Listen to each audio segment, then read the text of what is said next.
Mitä on resilienssi erityisessä arjessa? Erityinen vanhemmuus ei kysy, haluatko ottaa sen vastaan. Se voi tulla elämään yhtäkkiä tai pikkuhiljaa, muuttaen koko perheen rooleja, rutiineja ja ajankäyttöä.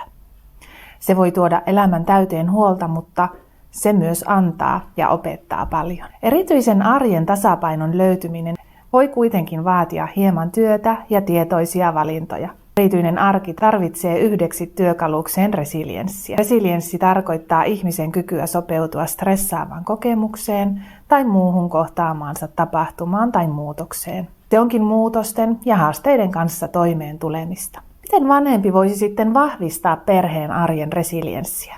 Vanhempien on tärkeää vahvistaa tunnetta omasta perheestä. Siitä, että te jokainen muodostatte ainutlaatuisen porukan, teidän tiiminne.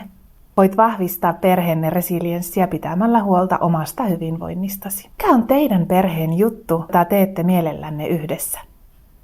Onko se retkeily, mökkeily, lemmikin parissa ajan viettäminen tai yhteiset leffaillat? Tykkäättekö kuunnella musiikkia tai katsoa jotain TV-ohjelmaa yhdessä? Kehittäkää ja nimetkää omia perheen rituaaleja.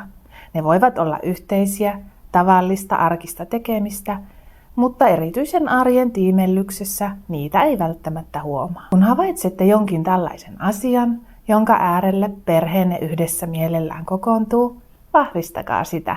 Perheen resilienssiä tukee myös spontaanius ja uteliaisuus. Ne ovat mielen hyvinvoinnin kulmakiviä. Näyttämällä esimerkkiä luottavaisen uteliaasta suhtautumisesta arkeen, tuet lapsesi tapaa suhtautua maailmaan. Resilienssiä vahvistaa myös myönteinen puhe lapsista ja itsestä. Tunnetaitojen avulla voit vaikuttaa merkittävästi lapsen tapaan suhtautua ja hyväksyä itsensä.